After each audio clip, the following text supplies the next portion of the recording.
Hello and welcome to Frontrunner Motorsport. The IndyCar Championship is about to start its 30th season. It's 114th of top-level single-seater racing in America. In 2024, Alex Palou took his third IndyCar Championship win and second in a row. So in 2025, he'll be looking to become the first IndyCar driver to win 3 championships on the trot, something that hasn't been done since Dario Franchitti in 2009 to 2011. And at the same time, we have Joseph Newgarden looking to win a third Indy 500 in a row, something that has never been done. So 2025 could be a historic year for a number of reasons. So let's take a look at all the teams and drivers so far announced to be competing in the IndyCar Championship in 2025. We have a new team joining the field in Prema, Indy NXT champions, NASCAR Cup winners, Formula One rejects, and plenty of young drivers looking to leave their mark on motorsport history. Make sure you subscribe to the channel and let's jump into this 2025 IndyCar preview. AJ Foyt. 2024 was Santino Ferrucci's best year in IndyCar yet, and the best for an AJ Foyt driver since Ayrton Dare over 20 years ago. Now entering his third year for Foyt, I'm not sure how much more Santino Ferrucci can do with this team. It's clear a lack of budget allowing them to advance means the Foyt team are always going to have a ceiling, and I can see Santino Ferrucci moving to Chip Ganassi or Andretti within the next couple of years. For now, another year like last year would be great if he can keep up the level of consistency he managed in 2024. Joining in 2025 is David Malukas, who was let go by McLaren having never raced for the team due to an injury. He resurfaced for the second half of last year with Meyer Shank, and now moves to AJ Foyt, his third team in 4 years. He is good, scored a couple of podiums with Dale Coyne a couple of years ago, and could do with a good year to show what he can really do. Hopefully he gets the full year this time round. He'll be more of a challenge for Ferrucci than Stingray Robb was. Andretti. No changes at Andretti, which is a little surprising considering that last year didn't go great for the team, even though Colton Herta somehow managed to finish second in the championship.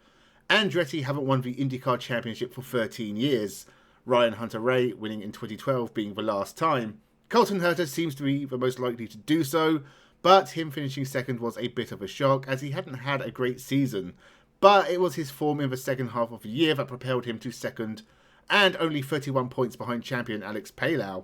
Herta will also be looking for his 10th IndyCar win as early as possible, as he launches what will surely be a strong title challenge. Marcus Ericsson did not have a happy first year with Andretti.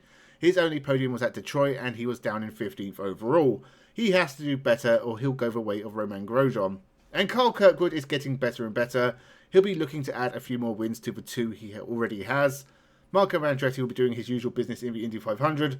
And overall, I do think Andretti will have a much better year in 2025. Slight improvements from Kirkwood and Herta, and a leap forward for Ericsson. Arrows McLaren. Went through a fair few drivers in 2024.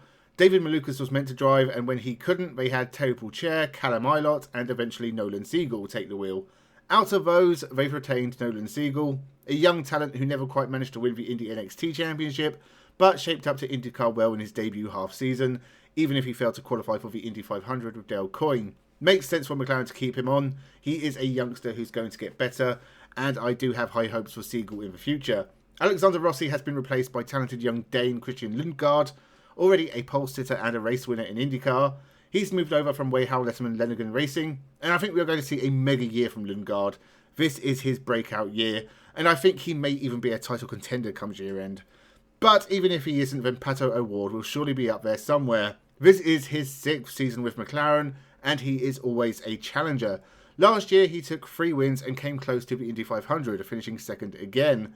He is guaranteed to be at the right end of the field somewhere. And Kyle Larson is doing the Indy 500 again. He did quite well last year, and it'll be interesting to see if he manages to do the double IndyCar NASCAR races. Exceptionally strong lineup for McLaren. We know O'Ward is good enough to be champion, but he needs to put together all his best performances into a single season. Lundgaard and Siegel are both very capable as well. This could be a top year for the very busy McLaren team. Chip Ganassi Racing. But for anyone to win the championship, they're going to have to get past Chip Ganassi and reigning champion Alex Palou.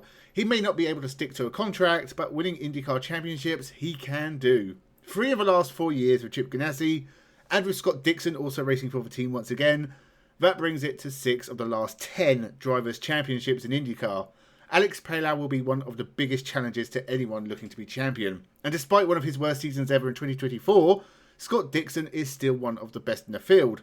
Seriously, he finished 6th overall, and that was one of his worst seasons in the 20 years plus in the series. Dixon is unbelievable. Kiffin Simpson has also been kept on for the reduced free car efforts. Marcus Armstrong and Linus Lundqvist have been moved on. I wasn't all that impressed by Simpson last year, but he wasn't so bad I'd say he didn't deserve another go. The team to beat by reputation alone, can they make it 7 championships in 11 years? Dale Coyne Racing, the team that had the most drivers by far in 2024. Dale Coyne had 9 different drivers in their 2 cars. So if Rinus VeeKay and Jacob Abel are the only Dale Coyne drivers in 2025, I'll eat a bucket of American imitation cheese. Dutchman Rinus VeeKay has finished just outside the top 10 for the last 5 years with Ed Carpenter Racing. This is the first time he's going to be racing for someone else. He is an IndyCar race winner, and normally half decent. It's going to be interesting to see if he can be more than a midfield driver with Dale Coyne. Jacob Abel is making his IndyCar debut after finishing runner-up in Indy NXT in 2024. He's pretty good. I've been impressed with him in both Indy NXT and Formula Regional Oceania. It's a big step up, but I think he's good enough for a midfield finish in 2025. Dale Coyne have always been midfield runners, and that's about where they'll be in 2025. But it'll be worth watching VeeKay to see if he can improve on previous performances. DRR Kuzik Motorsports only entered for the Indy 500 with previous winner Ryan Hunter-Reay and Jack Harvey. It's a shame seeing Harvey reduced to a one-off appearance, but if a space opens up on the grid, I'm sure someone will snap him up quick. Nothing all that noteworthy about this entry. Their only goal is to win the Indy 500, and that's not an easy task. Ed Carpenter Racing. Rebranded to ECR, but still Ed Carpenter Racing, and the boss is himself entered for the Indy 500, but only that race instead of the handful of ovals he usually does. Joining ECR for 2025 is Alexander Rossi. The Indy 500 winner and Formula 1 driver has been passed around from team to team for the last few years, and now finds himself at ECR, more midfield than his previous appearances with Andretti and McLaren.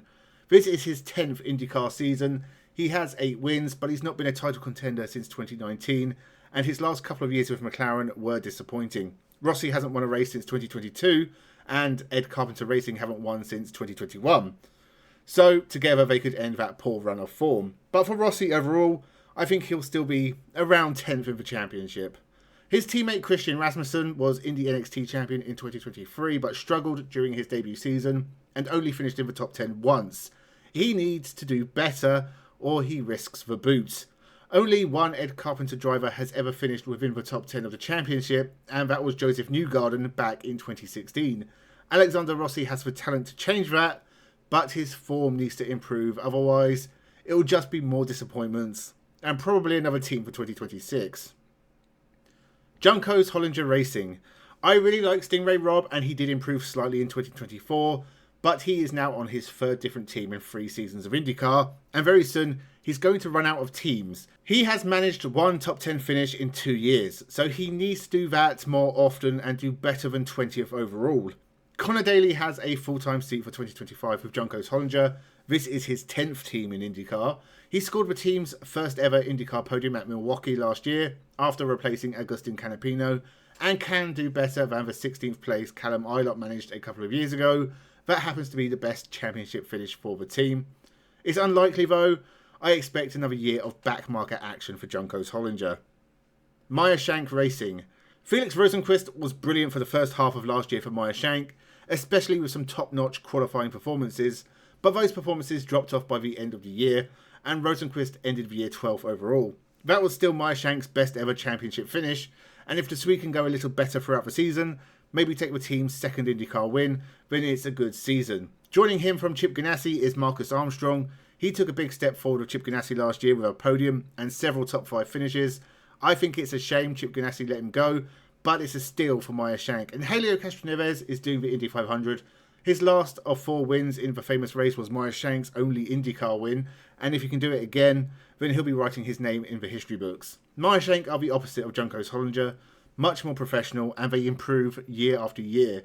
I want them to do well, and they have the drivers to do it, but they need to do it across the whole year. Prema Racing. New to the grid for 2025 is Prema Racing, And making his debut is Formula 3 champion, Formula 2 runner-up, and former Ferrari reserve driver Robert Schwartzman. The Russian can't race under his national flag, but it's okay because he's gone with the Israeli one instead. To be fair, he was born in Tel Aviv, and after years of not getting his Formula 1 break, he's moved to America after a season in the World Endurance Championship. He's good, but this is definitely a learning year for him and Prema. To the best of my knowledge, he's never done an oval race before.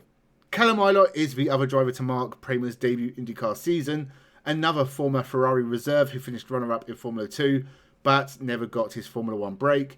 He's spent the last few years getting used to IndyCar and is de facto team leader in 2025. Prema tend to end up winning in whatever series they enter. Unlikely in year one, but not impossible, and they have two very good drivers to get them up to speed. Rahal Letterman Lanigan Racing. Of course, Graham Rahal is racing for the family team for the 13th season in a row. 2024 was the lowest points scored for Graham Rahal in all but one other season. He scored 16 less in his part-time 2010 season. So if he does any worse, it'll be the worst season of his career, and maybe the end for Rahal's on the grid, at least for now. Joining him is Devlin DiFrancesco, returning after a year away from IndyCar. He has never finished higher than 12th in his previous two seasons, and crashes a lot. And we also have Indy NXT champion Louis Foster, who, given the other two drivers have been pretty hopeless over the last few years, might be the shining light of this team in 2025, which is a lot of pressure on the young man's shoulders. Louis Foster is my pick for Rookie of the Year, but I don't see these three drivers breaking the top 12. It might be a tough year for Rahal Letterman Lanigan Racing. Team Penske. Finally, we have the most successful team on the grid, Team Penske. Same driver lineup for the fourth year in a row. Will Power is a double champion and Indy 500 winner who was in title contention to the end last year, but a bad last couple of races ruined his season. He even finished behind Penske teammate Scott McLaughlin, who, despite being the least accomplished of the three, beat both his teammates for the second year in a row in 2024, and he has 7 wins in a fairly short space of time. I'd love for him to be champion, but it's a tough field to do that in, which shows how good Scott McLaughlin is, considering he was a star in Australian touring cars just half a decade ago. Finally, we have back-to-back Indy 500 winner Joseph Newgarden, looking to make history with a third 500 win in a row. By his incredibly high standards, 8th in the championship was a disappointment in 2024, even with the Indy 500 win, so he won't want to be doing that again. He's one of the best, and if last year motivates him, he could be dangerous in 2025. All three Penske drivers are very capable, and one of them definitely could be champion. So that is the IndyCar grid for 2025. Not many new drivers, in fact only 3 full-time rookies, but the grid is stacked with talent from top to bottom. Almost every team has an IndyCar race winner on the books, only 4 champions in the field, but that just shows how many titles Will Power, Joseph Newgarden, Scott Dixon and Alex Palou have shared between them. Picking a champion is near impossible. Palou doing 3 in a row is a real possibility. Scott Dixon has the potential to stop him, and any of the Penske trio are more than capable, but I think this could be the year for either Colton Herta or Pato O'Ward to win the championship. Both have banged on the door a few times before, both deserve to be champions of IndyCar. This is going to be an incredible year of IndyCar action. Of that much, I am certain. Subscribe to the channel and let me know your thoughts in the comments below. Become a member today. New members only content is incoming soon. Thank you for watching and have a good one.